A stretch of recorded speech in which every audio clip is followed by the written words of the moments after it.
नमस्कार दोस्तों, स्वागत है आपका आज के मुख्य समाचार में, जिसमें सबसे पहली और बड़ी खबर में जिक्र होगा कि उत्तर प्रदेश की चुनावी तैयारियों में जुटी प्रियंका गांधी घोषणा पत्र को लेकर दिल्ली में कर दी अहम बैठक।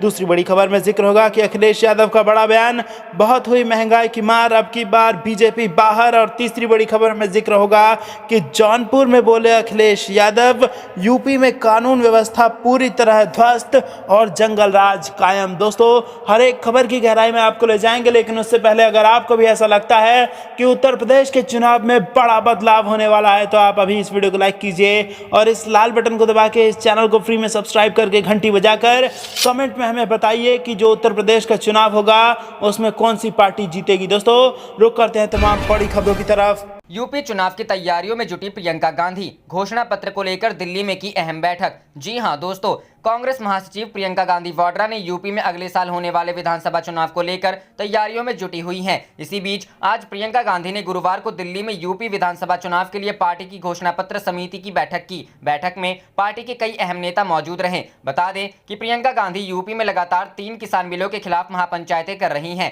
कांग्रेस पार्टी की ओर से जारी बयान में कहा गया है कि आगामी विधानसभा चुनाव को लेकर कांग्रेस महासचिव प्रियंका गांधी ने मैनिफेस्टो कमेटी के चेयरमैन सलमान खुर्शीद की उपस्थिति में मैनिफेस्टो कमेटी के साथ बैठक की। इस बैठक में मैनिफेस्टो और आउटरीच कमेटी के सदस्यों के साथ यूपी के प्रभारी राष्ट्रीय सचिवगण मौजूद रहे। बैठक में कांग्रेस के प्रवक्ता सुप्रिया श्रीनेत समेत कई कांग्रेस मौजूद रहे। पार्टी सूत्रों के मुताबिक आगामी 27 व 28 फरवरी को मैनिफेस्टो कमेटी के सदस्य बहराइच भी जा रहे हैं। वहां चुनावों को लेकर बनाई जाने वाली रणनीति पर भी गहन मंथन किया जाएगा। कांग्रेस महासचिव प्रियंका गांधी वाड्रा 27 फरवरी को वाराणसी क्षेत्र का भी दौरा करेंगी। कांग्रेस महासचिव प्रियंका गांधी ने गुरुवार को सबसे पहले डीजल पेट्रोल के साथ घरेलू गैस की कीमतों में हो रही बेतहाशा बढ़ोतरी को लेकर सरकार को जमकर आड़े हाथों लिया। इस दौरान उन्होंने एक नए अंदाज में किए गए अपने ट्वीट में लिखा, पिछले 3 महीने में घरेलू गैस सिलेंडर पर 200 रुपए बढ़े। इसके अलावा पेट्रोल डीजल शतक मारने की तरफ बढ़ चुके हैं। अर्थव्यवस्था के दोनों छोरों पर खरबपति मित्रों के लिए बैटिंग करने वाली मोदी सरकार की पिच आमजनों के लिए कमर तोड़ महंगाई से भरी हुई है। रुख करते हैं अगली खबर की तरफ। अखिलेश यादव बोले, बहुत हुई महंगाई की मार, अब की बार बीजेपी बाहर। जी हां दोस्तों, पेट्रोल डीजल की लगातार बढ़ती कीमतों ने आम आदमी की मुश्किलें बढ़ा दी हैं। पेट्रोल डीजल के अलावा एलपीजी सिलेंडर के दाम ने भी लोगों को परेशान कर रखा है। तेल की बढ़ती कीमतों को लेकर विपक्षी दल लगातार मोदी सरकार पर हमलावर हैं। विपक्षी नेता सरकार पर निशाना साध रहे हैं। पूर्व मुख्यमंत्री और सपा अध्यक्ष अखिलेश यादव ने भी पेट्रोल डीजल और एलपीजी की कीमतों को लेकर सरकार पर जबरदस्त हमला बोला है। अखिलेश ने शुक्रवार को एक ट्वीट कर तेल की कीमतों को लेकर सरकार को आड़े हाथ लिया। अखिलेश ने ट्वीट कर कहा, पेट्रोल पहुंचा 100 पर और सिलेंडर 1000, फिर भी कहती सरकार अब सब है गुलजार। बहुत हुई महंगाई की मार, अब की बार भाजपा बाहर। 3 दिन से नहीं बढ़े दाम। बता दें कि पिछले 3 दिनों से पेट्रोल डीजल के दाम नहीं बढ़े हैं। तेल की कीमतों में मंगलवार को इजाफा हुआ था। मंगलवार को पेट्रोल के दाम 35 पैसे बढ़े थे, जिसके बाद दिल्ली में पेट्रोल 90.93 रुपए प्रति लीटर हो गया है। वहीं मुंबई में पेट्रोल की कीमतें 100 रुपए के आसपास पहुंच गई हैं। दिल्ली में 1 लीटर डीजल की कीमत 81 रुपए 32 पैसे है।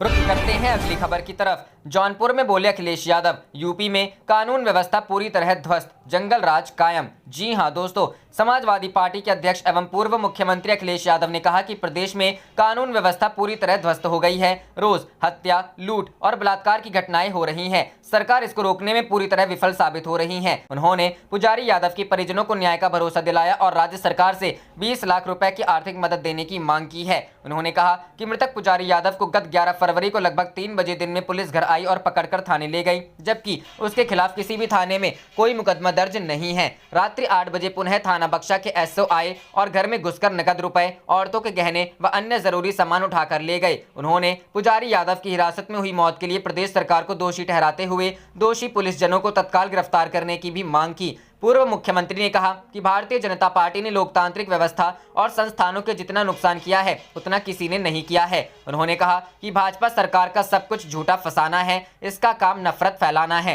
राजनीतिक लोगों पर मुकदमा लगाना है। लोकतंत्र में इतना झूठ कोई नहीं बोला जितना भाजपा ने बोला है। भाजपा उत्तर प्रदेश की जनता का अपमान कर रही है। इसके कामकाज से समाज का हर वर्ग निराश है। जनता को धोखा दिया गया है। भाजपा सरकार अब जाने वाली है, वह अब विदाई को तैयार है, वह अपनी विदाई को तैयार है। उन्होंने कहा कि योगी सरकार का बजट आम लोगों को धोखा देने वाला है। इसमें गरीब, बेरोजगार और किसानों के लिए कुछ नहीं है, केवल उद्योगपतियों को लाभ पहुंचाया गया है। किसान धरना प्रदर्शन कर रहा है, लेकिन सरकार उनकी नहीं सुन रही है। सरकार केवल जाति, धर्म और द्वेष फैलाकर अपनी राजनीति कर रही है। लोगों को मूल मुद्दों से भटकाने के लिए जाति और धर्म के मामलों में उलझाकर रख दिया है। पूर्व मुख्यमंत्री ने कहा कि भाजपा सरकार ने लोगों के लिए नौकरी, रोजगार की कोई व्यवस्था नहीं बनाई। लोग बेरोजगार घूम रहे हैं। नौकरियां भी लोगों की समाप्त कर दी गई। ये सरकार जब गंगा मां की नहीं हुई तो हमारी आपकी क्या होगी। गंगा साफ नहीं हुई, बल्कि गंगा सफाई का बजट साफ हो गया।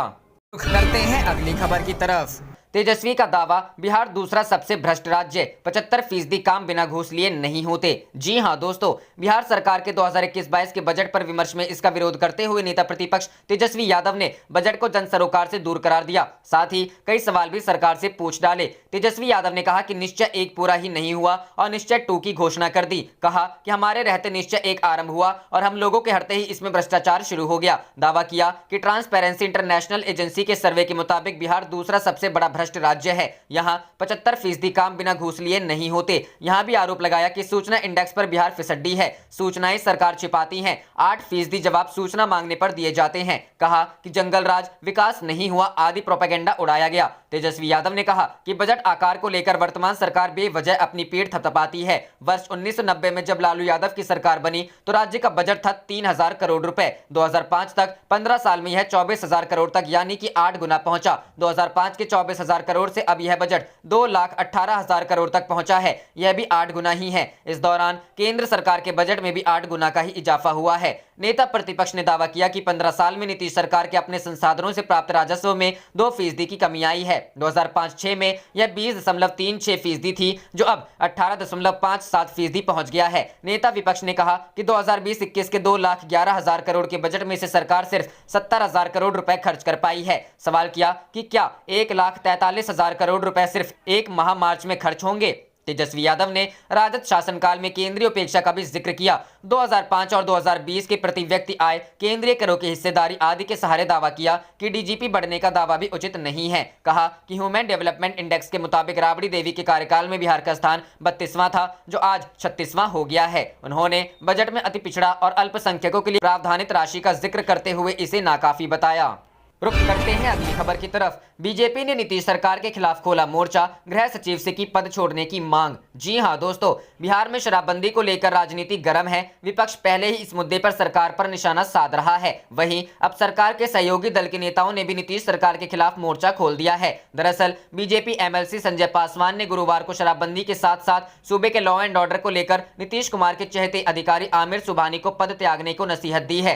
गृह सचिव अपना पद छोड़ें। बीजेपी एमएलसी संजय पासवान ने कहा कि बिहार की बिगड़ती कानून व्यवस्था पर गृह सचिव विचार करें और इन घटनाओं को देखते हुए अपना पद छोड़ दें। वहीं शराबबंदी को लेकर उन्होंने कहा कि राज्य में लागू शराबबंदी कानून की फिर से समीक्षा होनी चाहिए। सरकार को फिर से इस विषय पर विचार करना चाहिए। एमएलसी का नीतीश सरकार पर सीधा हमला। बता दें कि गृह विभाग खुद मुख्यमंत्री नीतीश कुमार के पास है। वहीं विभाग के सचिव आईएएस आमिर सुबहानी है, जो पहले भी नीतीश सरकार में अहम पदों पर रहे हैं। ऐसे में माना जा रहा है कि बीजेपी एमएलसी ने उनके खिलाफ बयान देकर सीधा नीतीश सरकार पर हमला किया है। इधर मंत्री अशोक के चौधरी ने बीजेपी एमएलसी संजय पासवान के बयान पर प्रतिक्रिया देते हुए कहा कि शराबबंदी को लेकर संजय पासवान की अपनी सोच हो सकती है, मगर सरकार शराबबंदी को लेकर जो कार्य कर रही है वह सही है। उन्होंने कहा कि हर व्यक्ति अपने व्यक्तिगत विचार के तहत बात करता है, लेकिन सरकार शराबबंदी को लेकर अटल है और उसे मजबूती से लागू करने के लिए काम कर रही है।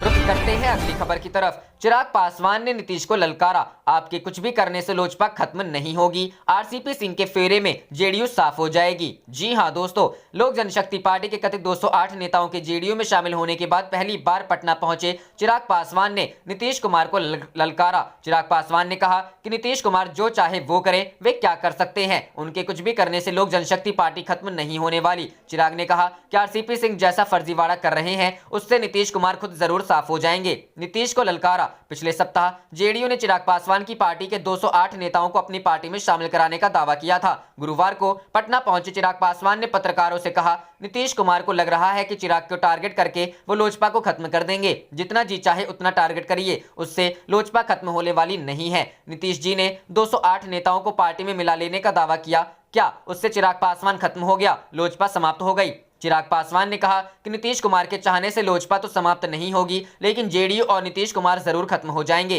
नीतीश कुमार ने आरसीपी सिंह को पार्टी का अध्यक्ष बनाया है। उनके राष्ट्रीय अध्यक्ष अपनी ही पार्टी से फर्जीवाड़ा कर रहे हैं। लोजपा के जिन नेताओं को जेडीयू में शामिल कराने का दावा किया गया वे कभी लोजपा में थे ही नहीं। जो पहले से ही जेडीयू में थे उन्हें लोजपा का नेता बता दिया गया। जो रालोसपा में थे उन्हें भी लोजपा का नेता बताया गया। कई नाबालिग लोगों को लोजपा नेता बताकर जेडीयू में शामिल कराया गया। ऐसे फर्जीवाड़ा करने वाले अध्यक्ष अपनी पार्टी के साथ साथ नीतीश कुमार को भी समाप्त कर देंगे। चिराग ने कहा कि उन्होंने सोच समझकर संघर्ष का रास्ता चुना है। उन्हें विधानसभा चुनाव में 15 सीटें मिल रही थी। 10-12 विधायक जीत कर आते और 2-3 मंत्री होते, पार्टी आराम से राज कर रही होती। लेकिन उन्होंने नीतीश कुमार के कुशासन के खिलाफ संघर्ष का रास्ता चुना। इस रास्ते से वे पीछे हटने वाले नहीं हैं। वे जनता को हो रही परेशानियों को उठाते रहेंगे। आप देख रहे थे आपका अपना चैनल जय हिंद जय भारत।